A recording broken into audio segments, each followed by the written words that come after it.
ਪਿਆਰੇ ਸਰੋਤਾ ਜਨੋ, ਵਾਹਿਗੁਰੂ ਜੀ ਕਾ ਖਾਲਸਾ, ਵਾਹਿਗੁਰੂ ਜੀ ਕੀ ਫਤਿਹ।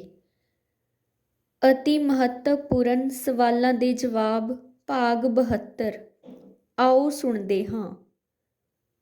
ਸਵਾਲ: ਵੀਰ ਜੀ, ਅੱਜ ਕੱਲ੍ਹ ਦਾ ਪੜ੍ਹਿਆ ਲਿਖਿਆ ਨੌਜਵਾਨ ਜਾਂ ਵਿਦਵਾਨ ਮਨੁੱਖ ਜਾਣਨਾ ਚਾਹੁੰਦਾ ਹੈ ਕਿ ਮਰਨ ਉਪਰੰਤ ਕੀ ਹੁੰਦਾ ਹੈ ਤੇ 84 ਲੱਖ ਜੂਨਾਂ ਦਾ ਗੇੜ ਕੀ ਹੈ। ਗੁਰਬਾਣੀ ਦੇ ਆਧਾਰ ਤੇ ਆਪ ਜੀ ਉੱਤਰ ਦਿਓ, ਧੰਨਵਾਦੀ ਹੋਵਾਂਗੇ। ਜਵਾਬ: ਮੈਂ ਆਪ ਜੀ ਨੂੰ ਗੁਰਬਾਣੀ ਦੇ ਦੋ ਸ਼ਬਦ, ਇੱਕ ਪੰਜਵੇਂ ਪਾਤਸ਼ਾਹ ਦਾ ਤੇ ਇੱਕ ਕਬੀਰ ਸਾਹਿਬ ਜੀ ਦਾ ਵਿਖਿਆਨ ਕਰ ਰਿਹਾ ਹਾਂ, ਅਰਥਾਂ ਸਮੇਤ। ਉਮੀਦ ਹੈ ਆਪ ਜੀ ਮੇਰੇ ਜਵਾਬ ਤੋਂ ਸੰਤੁਸ਼ਟ ਹੋਵੋਗੇ। ਜੇ ਨਹੀਂ ਹੋਵੋਗੇ ਤਾਂ ਹੋਰ ਸਵਾਲ ਕਰਨਾ ਜਾਂ ਦੱਸਣਾ। ਆਤਮਾ ਭਾਵ ਸੱਚ ਕੋਈ ਛੇਵਾਂ ਤੱਤ ਨਹੀਂ ਹੈ। ਇਹ ਪਰਮਾਤਮਾ ਦਾ ਹੀ ਇੱਕ ਨਿਗੂਣਾ ਜਿਹਾ ਹਿੱਸਾ ਹੈ ਜੋ ਸਭ ਜੀਵਾਂ ਵਿੱਚ ਕੰਮ ਕਰ ਰਿਹਾ ਹੈ। ਪਰਮਾਤਮਾ ਦੀ ਰਚੀ ਹੋਈ ਸਾਰੀ ਸ੍ਰਿਸ਼ਟੀ ਵਿੱਚ ਵੀ, ਜਿਵੇਂ ਕਿ ਧਰਤੀਆਂ, ਆਕਾਸ਼, ਪਹਾੜ, ਪਤਾਲ, ਅੱਗ, ਸੂਰਜ, ਚੰਦ, ਪਾਣੀ, ਹਵਾ ਅਤੇ ਜੀਵ ਜੰਤੂ ਵਗੈਰਾ, ਸਭ ਦੇ ਵਿੱਚ ਸੱਚ ਪ੍ਰਭੂ ਸਮਾਇਆ ਹੋਇਆ ਹੈ। ਆਸਾ ਦੀ ਵਾਰ ਬਾਣੀ ਦੀ ਤੁਕ, ਆਪੀ ਨੇ ਆਪ ਸਾਜਿਓ, ਆਪੀ ਨੇ ਰਚਿਓ ਨਾਓ। ਦੁਈ ਕੁਦਰਤ ਸਾਜੀਐ, ਕਰ ਆਸਣ ਡਿਠੋ ਚਾਓ। ਆਤਮਾ ਜਿਸ ਦਾ ਮੂਲ ਪਰਮਾਤਮਾ ਹੈ, ਉਹ ਸਰਬ ਵਿਆਪਕ ਹੈ। ਜੇ ਉਹ ਤੱਤ ਹੈ ਤਾਂ ਸਾਰੇ ਉਸ ਦੇ ਥੱਲੇ ਦਬ ਜਾਂਦੇ ਹਨ। ਫਿਰ ਇੱਥੇ ਕਿਸੇ ਹੋਰ ਚੀਜ਼ ਦਾ ਵਜੂਦ, ਸਭ ਖਤਮ ਹੋ ਜਾਂਦਾ ਹੈ। ਇਸ ਲਈ ਇਹ ਗਲਤ ਹੈ ਕਿ ਆਤਮਾ ਪਰਮਾਤਮਾ ਇੱਕ ਤੱਤ ਹੈ। ਪਰਮਾਤਮਾ ਬਾਰੇ ਲਿਖਿਆ ਗਿਆ ਹੈ, ਰੂਪ ਨ ਰੇਖ ਨ ਰੰਗ ਕਿਛ, ਤ੍ਰੈ ਗੁਣ ਤੇ ਪ੍ਰਭ ਭਿੰਨ। ਉਹ ਤਾਂ ਸਿਰਫ ਮਹਿਸੂਸ ਹੀ ਕੀਤਾ ਜਾਂਦਾ ਹੈ। ਸੱਚ ਨੂੰ ਅਸੀਂ ਸਰਬ ਸ਼ਕਤੀਮਾਨ ਮੰਨਿਆ ਹੈ। ਸੱਚ ਪ੍ਰਭੂ ਸਾਡੇ ਸਰੀਰ ਅੰਦਰ ਵੀ ਬੈਠਾ ਹੈ, ਸਾਡੇ ਸਰੀਰ ਦੇ ਹਰ ਸੈੱਲ ਵਿੱਚ ਹੈ, ਪਰ ਮੁੱਖ ਤੌਰ ਤੇ ਉਹ ਸਾਡੇ ਮਨ ਵਿੱਚ ਹੈ। ਜਦੋਂ ਕੋਈ ਸੱਚ ਬੋਲ ਰਿਹਾ ਹੁੰਦਾ ਹੈ ਜਾਂ ਝੂਠ ਬੋਲ ਰਿਹਾ ਹੁੰਦਾ ਹੈ ਤਾਂ ਸਾਡਾ ਪਵਿੱਤਰ ਮਨ ਜਾਣ ਲੈਂਦਾ ਹੈ ਕਿ ਇਹ ਝੂਠ ਬੋਲ ਰਿਹਾ ਹੈ ਜਾਂ ਸੱਚ ਬੋਲ ਰਿਹਾ ਹੈ। ਸੱਚ ਹੀ ਸੱਚ ਦੀ ਪਹਿਚਾਣ ਕਰ ਸਕਦਾ ਹੈ। ਇਹ ਗੱਲ ਸਪਸ਼ਟ ਹੁੰਦੀ ਹੈ ਕਿ ਆਤਮਾ ਕੋਈ ਤੱਤ ਨਹੀਂ ਹੈ ਤੇ ਮਰਨ ਉਪਰੰਤ ਉਹ ਕਿਸੇ ਹੋਰ ਜੀਵ ਅੰਦਰ ਨਹੀਂ ਜਾਂਦੀ ਤੇ ਨਾ ਹੀ ਕੋਈ ਉਸ ਦਾ ਵਜੂਦ ਜਾਂ ਸਰੀਰ ਬਣਦਾ ਹੈ ਤੇ ਨਾ ਹੀ ਬਣ ਸਕਦਾ ਹੈ। ਗੋੜੀ ਗੁਆਰੇਰੀ ਮਹੱਲਾ ਪੰਜਵਾਂ ਵਿੱਚ ਗੁਰੂ ਅਰਜਨ ਸਾਹਿਬ ਜੀ ਸਪਸ਼ਟ ਕਰ ਰਹੇ ਹਨ, ਕਈ ਜਨਮ ਭਏ ਕੀਟ ਪਤੰਗਾ। ਕੀਟ ਭਾਵ ਚੱਲਣ ਵਾਲੇ ਤੇ ਉੱਡਣ ਵਾਲੇ ਕੀੜੇ। ਕਈ ਜਨਮ ਗਜ ਮੀਨ ਕੁਰੰਗਾ। ਗਜ ਭਾਵ ਹਾਥੀ, ਮੀਨ ਭਾਵ ਮੱਛੀ, ਕੁਰੰਗਾ ਭਾਵ ਹਿਰਨ। ਕਈ ਜਨਮ ਪੰਖੀ ਸਰਪ ਹੋਇਓ। ਪੰਖੀ ਭਾਵ ਪੰਛੀ, ਸਰਪ ਭਾਵ ਸੱਪ, ਹੋਇਓ ਭਾਵ ਹੈਗੇ ਹਨ। ਕਈ ਜਨਮ ਹੈਵਰ ਬ੍ਰਿਖ ਜੋਇਓ। ਹੈਵਰ ਭਾਵ ਵਧੀਆ ਘੋੜੇ, ਬ੍ਰਿਖ ਭਾਵ ਦਰਖਤ, ਜੋਇਓ ਭਾਵ ਬੀਜੇ ਹੋਏ। ਮਿਲ ਜਗਦੀਸ਼ ਮਿਲਨ ਕੀ ਬਰੀਆ। ਮਿਲ ਜਗਦੀਸ਼ ਭਾਵ ਜਗਤ ਦੇ ਮਾਲਕ ਪ੍ਰਭੂ ਨੂੰ। ਚਿਰੰਕਾਲ ਇਹ ਦੇ ਸੰਜਰੀਆ ਰਹਾਓ।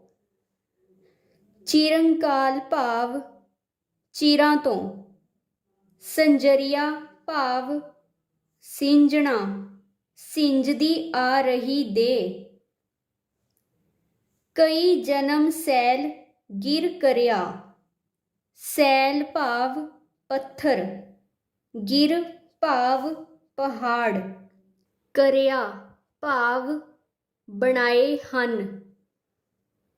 ਕਈ ਜਨਮ ਗਰਭ ਹਿਰ ਖਰਿਆ। ਹਿਰ ਖਰਿਆ ਭਾਵ ਛਣ ਗਏ, ਗਿਰ ਗਿਆ। ਕਈ ਜਨਮ ਸਾਖ ਕਰ ਉਪਾਇਆ। ਸਾਖ ਭਾਵ ਸ਼ਾਖਾ, ਬਨਸਪਤੀ, ਕਰ ਭਾਵ ਬਣਾ ਕੇ। 184 ਜੋਨ ਭਰਮਾਇਆ। ਸਾਧ ਸੰਗ ਭਇਓ ਜਨਮ ਪ੍ਰਾਪਤ। ਸਾਧ ਸੰਗ ਭਾਵ ਸੰਗਤ ਵਿੱਚ ਆ। ਕਰ ਸੇਵਾ ਭਜ ਹਰ ਹਰ ਗੁਰਮਤ।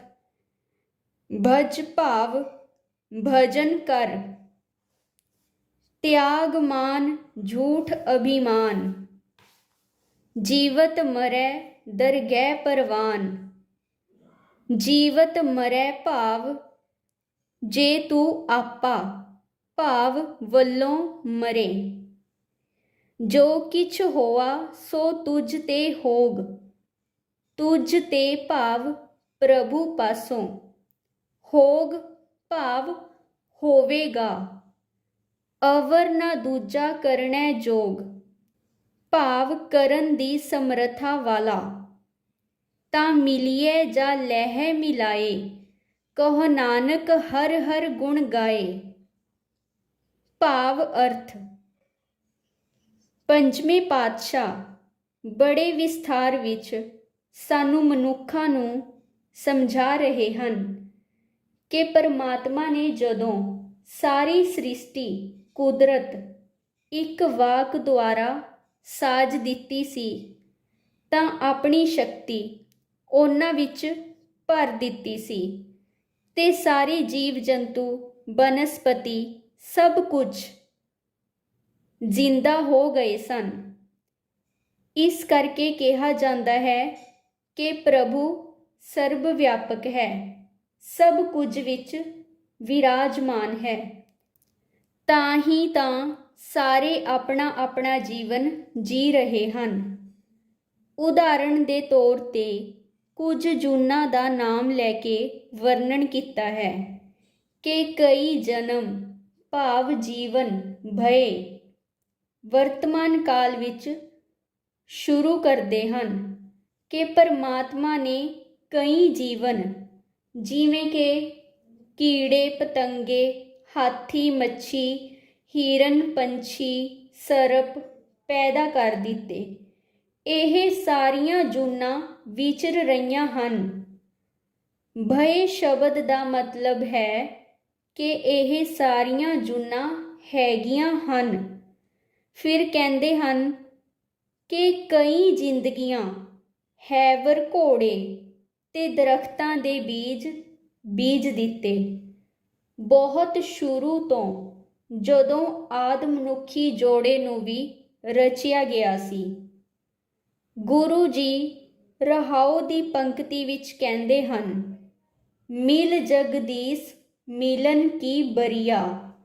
ਚਿਰੰਕਾਲ ਇਹ ਦੇ ਸੰਜਰੀਆ ਭਾਵ ਹੇ ਮਨੁੱਖ, ਤੂੰ ਆਪਣੇ ਆਦਿ ਮਾਤਾ ਪਿਤਾ ਭਾਵ ਪਹਿਲੇ ਮਨੁੱਖੀ ਜੋੜੇ ਦੇ ਰਕਤ ਬਿੰਦ ਤੋਂ ਬਣੀ ਔਲਾਦ ਤੋਂ ਅੱਗੇ ਸਿੰਜਦਾ ਹੋਇਆ ਉਹਨਾਂ ਦੇ ਸੰਸਕਾਰਾਂ ਵੰਸ਼ ਕਣ ਭਾਵ ਜੀਨਸ ਰਾਹੀਂ ਵਿਕਾਸ ਕਰਦਾ ਹੋਇਆ ਪੀੜ੍ਹੀ ਦਰ ਪੀੜ੍ਹੀ ਸਰੀਰਕ ਤੇ ਮਾਨਸਿਕ ਤੌਰ ਤੇ ਵੀ ਅੱਜ ਤੂੰ ਪੱਥਰ ਯੁੱਗ ਭਰਮਵਾਦ ਯੁੱਗ ਤੋਂ ਅੱਗੇ ਨਿਕਲ ਕੇ ਹੁਣ ਤੈਨੂੰ ਸੱਚ ਦਾ ਗਿਆਨ ਵੀ ਪ੍ਰਾਪਤ ਹੋ ਰਿਹਾ ਹੈ। ਤੇਰਾ ਮਾਨਸਿਕ ਵਿਕਾਸ ਹੁਣ ਇਤਨਾ ਹੋ ਗਿਆ ਹੈ ਕਿ ਤੂੰ ਸੱਚ ਤੇ ਝੂਠ ਦੀ ਖੂਬ ਪਹਿਚਾਣ ਕਰ ਸਕਦਾ ਹੈ। ਤੂੰ ਆਪਣੇ ਇਸ ਜੀਵਨ ਵਿੱਚ ਹੁਣ ਸੱਚੇ ਪ੍ਰਭੂ ਨਾਲ ਮਿਲਾਪ ਕਰਨਾ ਹੈ ਤੇ ਆਨੰਦਮਈ ਜੀਵਨ ਦੀ ਪ੍ਰਾਪਤੀ ਕਰਨੀ ਹੈ। ਉੱਪਰਲੇ ਸ਼ਬਦ ਦੇ ਕੀਤੇ ਹੋਏ ਅਰਥ ਚਿਰੰਕਾਲ ਇਹ ਦੇਹ ਸੰਜਰੀਆ ਦੇ ਬਣਦੇ ਹਨ।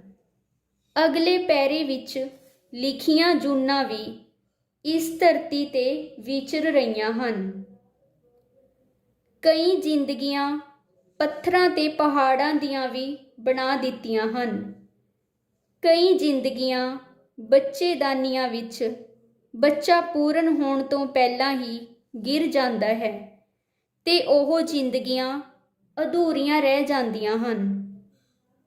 ਕਈ ਜੀਵਨ ਬਨਸਪਤੀ ਦੀਆਂ ਕਿਸਮਾਂ ਦੇ ਵੀ ਉਗਾ ਦਿੱਤੇ, ਜਿਵੇਂ ਕਿ ਫਲ, ਸਬਜ਼ੀਆਂ, ਦਾਲਾਂ ਵਗੈਰਾ। 84 ਲੱਖ ਜੂਨਾਂ ਦੀ ਗਿਣਤੀ ਮਿਥੀ ਗਈ ਹੈ। ਉਹ ਸਾਰੀਆਂ ਆਪਣੇ ਆਪਣੇ ਜੀਵਨ ਚੱਕਰ ਵਿੱਚ ਚੱਲ ਰਹੀਆਂ ਹਨ। ਉਹਨਾਂ ਵਿੱਚੋਂ ਮਨੁੱਖ ਦੀ ਜੂਨ ਸਰਵ ਉੱਤਮ ਹੈ। ਅਖੀਰ ਵਿੱਚ ਪਾਤਸ਼ਾਹ ਜੀ ਕਹਿੰਦੇ ਹਨ, ਸਾਧ ਸੰਗ ਸੱਚੇ ਪੁਰਖਾਂ ਦੀ, ਭਾਵ ਪਵਿੱਤਰ ਮਨ ਵਾਲੇ ਮਨੁੱਖਾਂ ਦੀ ਸੰਗਤ ਕਰਨ ਨਾਲ ਸੱਚਾ ਜੀਵਨ ਪ੍ਰਾਪਤ ਹੋ ਜਾਂਦਾ ਹੈ। ਇਹ ਤਾਂ ਹੀ ਹੋ ਸਕਦਾ ਹੈ ਜੇਕਰ ਮਨੁੱਖ ਸੇਵਾ ਕਰੇ, ਹੱਥੀਂ ਤੇ ਧਨ ਨਾਲ, ਪ੍ਰਭੂ ਦੇ ਰਚੇ ਹੋਏ ਜੀਵਾਂ ਨਾਲ ਪਿਆਰ ਕਰੇ ਤੇ ਲੋੜਵੰਦਾਂ ਦੀ ਮਦਦ ਕਰੇ ਤੇ ਸੱਚੇ ਗੁਰੂ ਦੀ ਸੁਚੱਜੀ ਮੱਤ ਲੈ ਕੇ ਈਸ਼ਵਰ ਦੀ ਉਪਮਾ ਕਰ ਕਰਕੇ ਪ੍ਰਭੂ ਦੇ ਗੁਣਾਂ ਨੂੰ ਧਾਰਨ ਕਰਕੇ ਜੀਵਨ ਨੂੰ ਸੱਚਾ ਬਣਾ ਲਵੇ।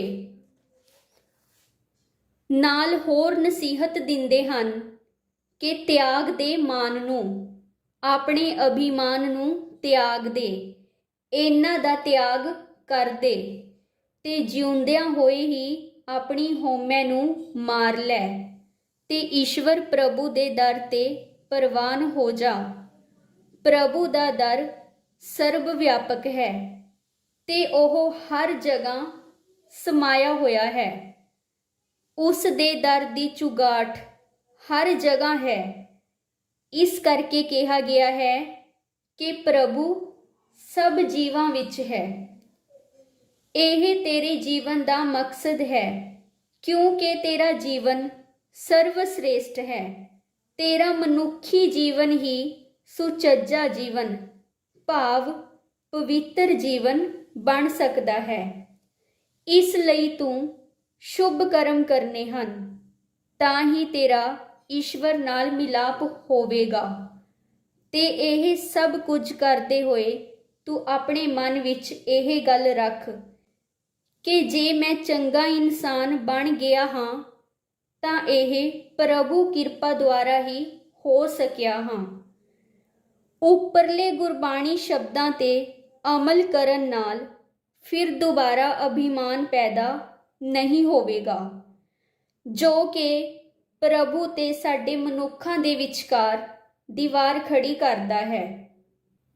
ਗੁਰੂ ਜੀ ਨੇ ਜਿਹੜੀਆਂ ਜੂਨਾਂ ਦਾ ਸੰਕੇਤ ਮਾਤਰ ਵਰਣਨ ਕੀਤਾ ਹੈ, ਇਹ ਗੱਲ ਸਮਝਾਉਣ ਲਈ ਕਿ ਇਹ ਸਾਰੀਆਂ ਜੂਨਾਂ ਸੀਮਤ ਬੁੱਧੀ ਰੱਖਦੀਆਂ ਹਨ ਤੇ ਮਨੁੱਖ ਕੋਲ ਅਸੀਮਤ ਬੁੱਧੀ ਹੈ ਤੇ ਉਹ ਮਨੁੱਖ ਹੀ ਆਪਣੇ ਜੀਵਨ ਨੂੰ ਚੰਗੇ ਕਰਮਾਂ ਦੁਆਰਾ ਪ੍ਰਭੂ ਨੂੰ ਯਾਦ ਕਰਕੇ ਜੀਵਨ ਦਾ ਅਸਲੀ ਮਕਸਦ ਪੂਰਾ ਕਰ ਸਕਦਾ ਹੈ, ਜੋ ਕਿ ਹੋਰ ਕੋਈ ਵੀ ਜੂਨ ਨਹੀਂ ਕਰ ਸਕਦੀ।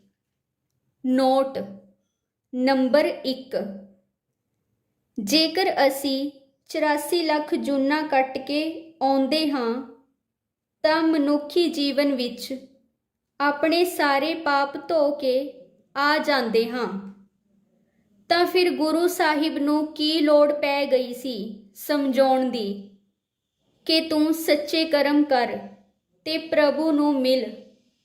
ਤੇਰਾ ਇਹ ਜੀਵਨ ਪ੍ਰਭੂ ਨੂੰ ਮਿਲਣ ਦਾ ਹੈ। ਆਪਣੇ ਜੀਵਨ ਵਿੱਚ ਸੁਧਾਰ ਕਰ। ਅਸੀਂ ਤਾਂ ਆਪਣੇ ਪੀੜ੍ਹੀ ਦਰ ਪੀੜ੍ਹੀ ਮਾਤਾ ਪਿਤਾ ਤੋਂ ਆਏ ਹਾਂ। ਉਹ ਆਪਣੇ ਜੀਵਨ ਵਿੱਚ ਪਾਪ ਪੁੰਨ ਕਰ ਰਹੇ ਹਨ ਤੇ ਅਸੀਂ ਉਹਨਾਂ ਦਾ ਹੀ ਨਤੀਜਾ ਹਾਂ। ਤੇ ਗੁਰੂ ਜੀ ਸਮਝਾ ਰਹੇ ਹਨ ਕਿ ਤੂੰ ਆਪਣੇ ਜੀਵਨ ਵਿੱਚ ਸੱਚੇ ਕਰਮ ਕਰਨੇ ਹਨ ਤੇ ਪ੍ਰਭੂ ਦੀ ਪ੍ਰਾਪਤੀ ਕਰਨੀ ਹੈ। ਨੰਬਰ 2, ਮਨੁੱਖ ਜਿਸ ਦੀ ਬੁੱਧੀ ਅਸੀਮਤ ਸ਼ਕਤੀ ਰੱਖਦੀ ਹੈ। ਤੂੰ ਆਪਣੀ ਜ਼ਿੰਦਗੀ ਵਿੱਚ ਕਰਮ ਕਰਦਾ ਹੋਇਆ ਆਪਣੇ ਗਲਤ ਕੀਤੇ ਕੰਮਾਂ ਦਾ ਭੁਗਤਾਨ ਭੁਗਤਣ ਲਈ ਸੀਮਤ ਬੁੱਧੀ ਵਾਲੇ ਕੀੜੇ ਪਤੰਗੇ, ਮੱਛੀ, ਹਿਰਨ, ਪੱਥਰ, ਪਹਾੜ, ਪੇੜ, ਉਹਨਾਂ ਵਿੱਚ ਆਪਣੇ ਪਾਪਾਂ ਦਾ ਫਲ ਕਿਵੇਂ ਭੁਗਤ ਸਕਦਾ ਹੈ? ਇਹ ਸਾਰੀਆਂ ਇਸ ਤਰ੍ਹਾਂ ਦੀਆਂ ਗੱਲਾਂ ਬਣਾਈਆਂ ਗਈਆਂ ਹਨ ਕਿ 84 ਲੱਖ ਜੂਨਾਂ ਦਾ ਚੱਕਰ ਮਨੁੱਖ ਦੀ ਆਤਮਾ ਕੱਟ ਕੇ ਆਉਂਦੀ ਹੈ ਤੇ ਫਿਰ ਬੰਦਾ ਬਣਦਾ ਹੈ। ਬਿਲਕੁਲ ਹਾਸੋਹੀਣੀਆਂ ਗੱਲਾਂ ਹਨ। ਇਹਨਾਂ ਵਿੱਚ ਜ਼ਰਾ ਜਿੰਨੀ ਵੀ ਸੱਚਾਈ ਨਹੀਂ ਹੈ। ਨੰਬਰ 3, ਪਾਠਕ ਜੀਓ, ਭਰਮਵਾਦ ਤੋਂ ਬਚੋ। ਇਹਨਾਂ ਨੇ ਮਨੁੱਖੀ ਜੀਵਨ ਦਾ ਬਹੁਤ ਘਾਣ ਕੀਤਾ ਹੈ ਤੇ ਕਰ ਰਹੇ ਹਨ। ਇਸੇ ਹੀ ਜਨਮ ਵਿੱਚ ਅਸੀਂ ਆਪਣੇ ਆਪ ਤੋਂ ਚੰਗੇ ਕਰਮ ਕਰਨੇ ਹਨ ਤੇ ਦੁੱਖਾਂ ਤੋਂ ਬਚਣਾ ਹੈ। ਇਸ ਗੱਲ ਤੇ ਪੱਕਾ ਵਿਸ਼ਵਾਸ ਕਰ ਲਈਏ ਤਾਂ ਅਸੀਂ ਮਾੜੇ ਕਰਮ ਨਹੀਂ ਕਰਾਂਗੇ ਤੇ ਦੁੱਖਾਂ ਦੀ ਪ੍ਰਾਪਤੀ ਨਹੀਂ ਹੋਵੇਗੀ। ਅਗਲਾ ਜਨਮ ਕਿਸੇ ਨੇ ਨਹੀਂ ਵੇਖਿਆ। ਸਾਇੰਸਦਾਨਾਂ ਨੇ ਵੀ ਆਪਣੀਆਂ ਅੱਜ ਬਹੁਤ ਵੱਡੀਆਂ ਦੂਰਬੀਨਾਂ ਬਣਾ ਲਈਆਂ ਹਨ। ਉਹਨਾਂ ਨੇ ਵੀ ਸਾਰੀ ਸ੍ਰਿਸ਼ਟੀ ਨੂੰ ਘੋਖ ਲਿਆ ਹੈ। ਕਿਤੇ ਵੀ ਕੋਈ ਸਵਰਗ, ਨਰਕ, ਜਮਦੂਤ, ਧਰਮਰਾਜ ਵਗੈਰਾ ਨਹੀਂ ਹਨ।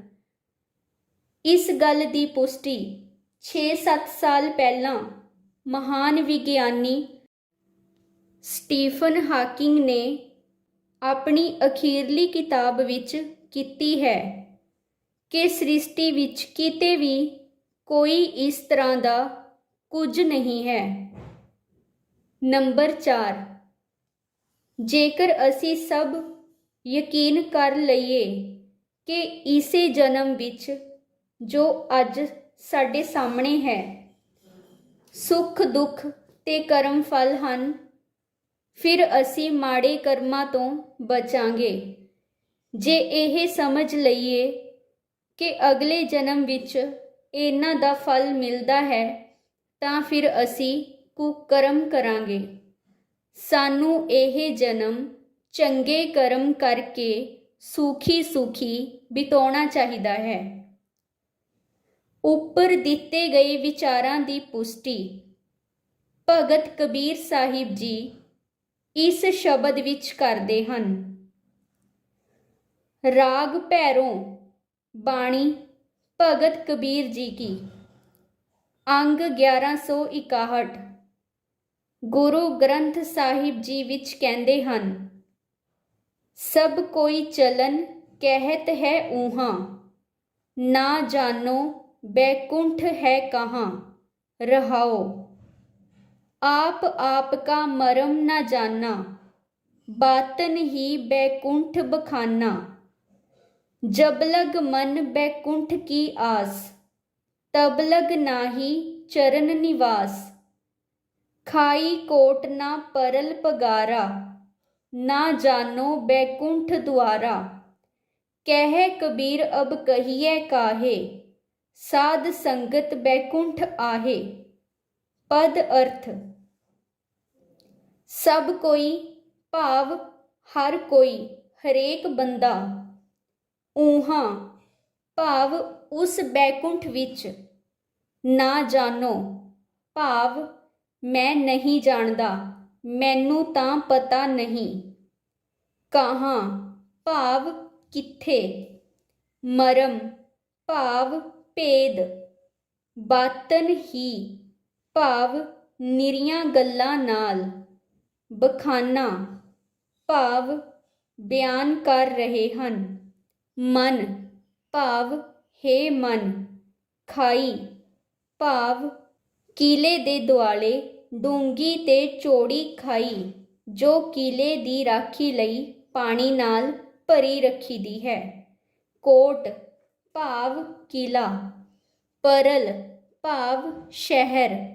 ਪਗਾਰਾ ਭਾਵ ਫਸੀਲ, ਸ਼ਹਿਰ ਦੀ ਵੱਡੀ ਦੀਵਾਰ ਚੁਫੇਰੇ ਦੀ।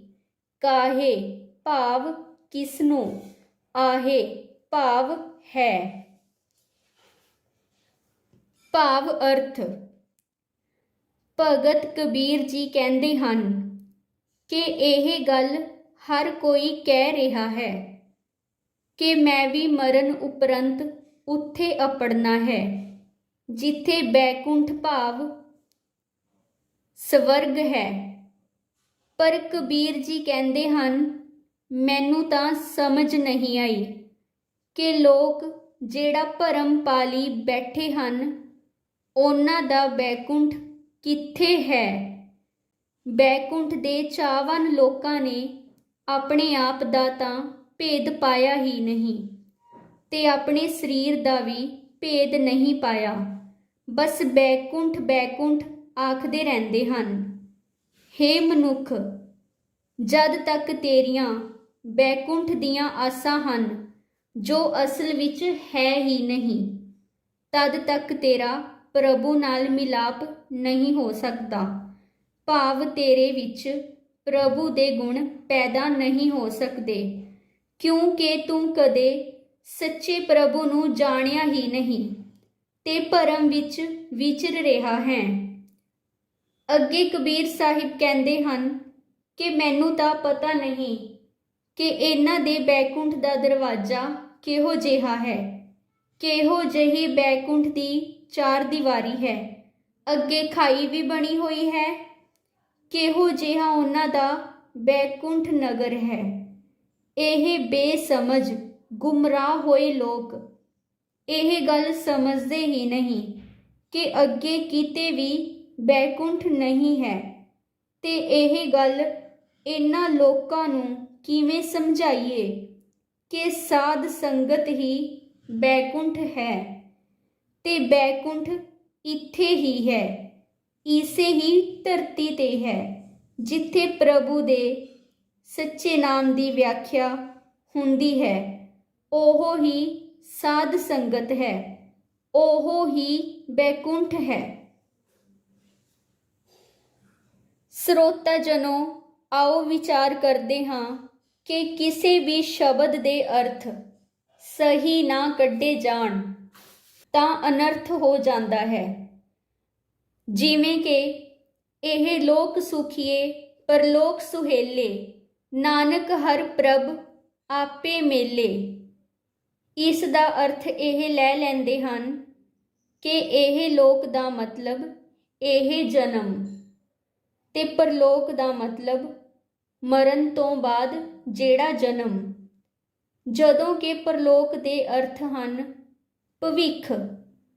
ਭਾਈ ਕਾਨ ਸਿੰਘ ਨਾਭਾ ਦੇ ਮਹਾਨ ਕੋਸ਼ ਵਿੱਚ ਮਿਲਦੇ ਹਨ ਜੋ ਕਿ ਇਸ ਜ਼ਿੰਦਗੀ ਵਿੱਚ ਆਉਣ ਵਾਲਾ ਸਮਾਂ ਹੈ। ਮੰਨ ਲਓ ਇੱਕ ਮਨੁੱਖ 40 ਸਾਲ ਦਾ ਹੈ। ਉਸ ਨੇ ਆਪਣੇ ਸੁਕਰਮ ਕਰਕੇ, ਸੇਵਾ ਤੇ ਸਿਮਰਨ ਕਰਕੇ ਆਪਣੇ ਜੀਵਨ ਨੂੰ ਸੱਚਾ ਸੁੱਚਾ ਬਣਾ ਲਿਆ ਹੈ ਤੇ ਉਸ ਨੂੰ ਪ੍ਰਭ ਵਾਹਿਗੁਰੂ ਦੀ ਪ੍ਰਾਪਤੀ ਹੋ ਗਈ ਹੈ ਤੇ ਉਸ ਦਾ ਜੀਵਨ ਸੁਹੇਲਾ ਸੁਖੀ ਹੋ ਗਿਆ ਹੈ। ਉਸ ਦੇ ਜੀਵਨ ਦਾ ਆਧਾਰ ਪਵਿੱਤਰ ਹੋ ਗਿਆ ਹੈ। ਉਸ ਨੇ ਜੋ ਬਾਕੀ ਸਮਾਂ ਜਿਉਣਾ ਹੈ ਉਹ ਵੀ ਪਵਿੱਤਰਤਾ ਦੇ ਨਾਲ ਸੁਖਾਲਾ ਜੀਵਨ, ਸੁਖੀ ਜੀਵਨ ਜੀਵੇਗਾ ਕਿਉਂਕਿ ਉਸ ਵਿੱਚੋਂ ਤਾਂ ਬੁਰਾਈ ਖਤਮ ਹੋ ਚੁੱਕੀ ਹੈ। ਇਹ ਗੱਲ ਇਸੇ ਜਨਮ ਦੀ ਹੈ, ਹੋਰ ਕਿਸੇ ਜਨਮ ਦੀ ਨਹੀਂ ਹੈ।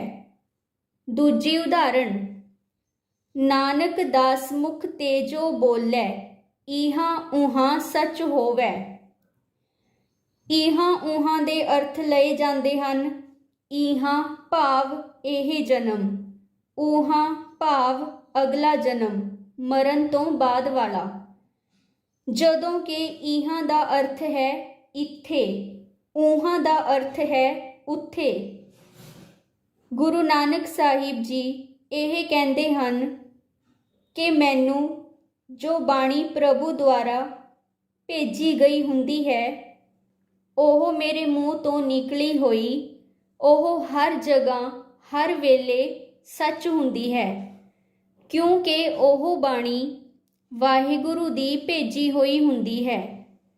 ਇੱਥੇ ਦਾ ਮਤਲਬ ਹੈ ਕਿ ਅਸੀਂ ਚੰਡੀਗੜ੍ਹ ਬੈਠੇ ਹਾਂ, ਲੰਦਨ, ਟੋਰਾਂਟੋ, ਦਿੱਲੀ ਜਾਂ ਕਿਸੇ ਵੀ ਜਗ੍ਹਾ, ਭਾਵ ਹਰ ਜਗ੍ਹਾ ਬਾਣੀ ਸੱਚ ਹੈ।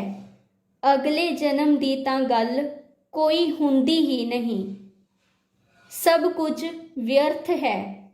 ਇਸ ਤਰ੍ਹਾਂ ਦੇ ਹੋਰ ਵੀ ਬਹੁਤ ਸਾਰੇ ਭਰਮ ਭੁਲੇਖੇ ਪਾਏ ਜਾ ਰਹੇ ਹਨ, ਜਿਨ੍ਹਾਂ ਦੀ ਚੰਗੀ ਤਰ੍ਹਾਂ ਸੋਚਣ, ਵਿਚਾਰਨ ਤੇ ਖੋਜ ਕਰਨ ਦੀ ਲੋੜ ਹੈ। ਵਿਚਾਰ ਦੇਵਿੰਦਰਜੀਤ ਸਿੰਘ।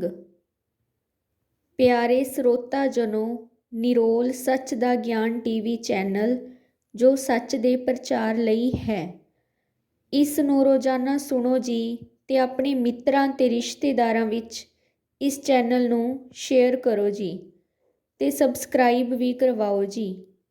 ਸੱਚ ਦਾ ਗਿਆਨ ਵੰਡਣਾ ਪਰ ਉਪਕਾਰ ਹੈ। ਵਾਹਿਗੁਰੂ ਜੀ ਕਾ ਖਾਲਸਾ, ਵਾਹਿਗੁਰੂ ਜੀ ਕੀ ਫਤਿਹ।